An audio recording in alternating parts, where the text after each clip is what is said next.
Posiblemente el órgano peor tratado de la historia de la medicina, desplazado en los tratados médicos y en la cultura popular durante siglos, y relegado injustamente a un mero botón preliminar de las relaciones sexuales, el clítoris trata ahora de recuperar su estatus como órgano central del placer sexual de la mujer. Darle al clítoris el lugar que merece, y divulgar acerca de este órgano tan maltratado históricamente es el objetivo de Entre mis labios, mi clítoris, Confidencias de un órgano misterioso, de Alexandra Ubin y Caroline Michel.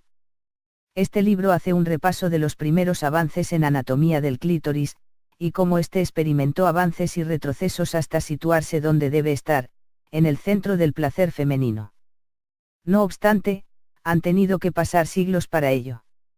Aunque es mucho lo que hemos avanzado desde su primera disección en 1559, todavía existen falsas creencias sobre el clítoris que han hecho mucho daño a la mujer como propietaria de su propio placer independiente de su función reproductiva, centrada en el coito. Historia de un órgano maltratado. El hecho de que el clítoris sea un órgano que sirve exclusivamente al placer sexual ha frustrado durante siglos a los científicos, que trataban de buscar una función reproductiva, relacionada con el coito. Para estos, tenía mucho más sentido que el placer se obtuviera de la estimulación vaginal. Siglos de historia de discriminación de la principal fuente de placer femenino ha dado como resultado una colección de mitos, falacias, frustraciones y conceptos erróneos. Uno de ellos es el punto G, que tanta frustración ha provocado a millones de mujeres tratando de encontrarlo.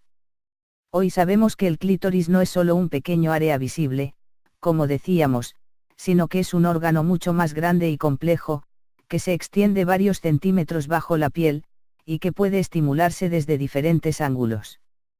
Por supuesto, aunque de manera indirecta, también desde el interior de la vagina. Sin embargo, la manera más efectiva de obtener un orgasmo es la estimulación directa de la parte externa del clítoris, el glande, vía manual o mediante la práctica del cunnilingus. Esta zona visible es solo la punta del iceberg. Es en realidad el glande de un aparato mucho más complejo, que se extiende interiormente en ramificaciones a ambos lados de la entrada de la vagina. Por ello, es fácil que desde el interior de ésta se pueda estimular algunas zonas de este complejo órgano, pero todo dependerá del tamaño y forma del clítoris, que varía en cada mujer, y de su cercanía a las paredes vaginales. El mecanismo del placer femenino depende de muchos factores, existen muchas zonas erógenas y el placer sexual, culmine el orgasmo o no, puede obtenerse por muchas vías.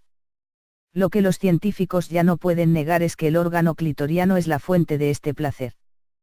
Pero, para llegar a esta conclusión, el clítoris ha tenido que sufrir maltrato y discriminación.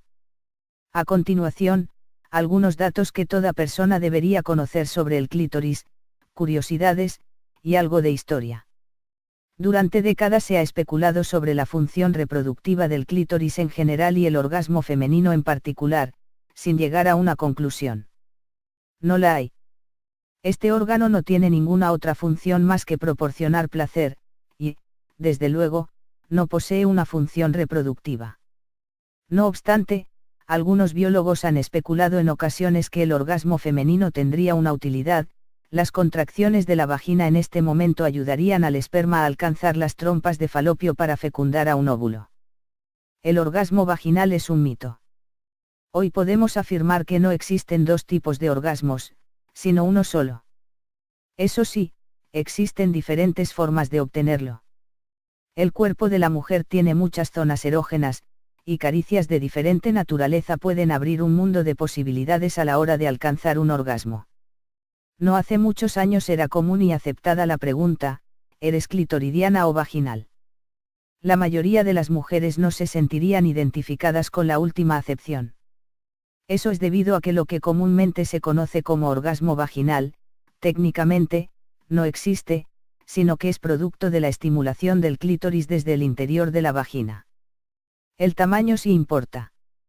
Si bien se ha escrito mucho sobre el tamaño del pene y su relación con el orgasmo masculino. ¿Qué hay del clítoris?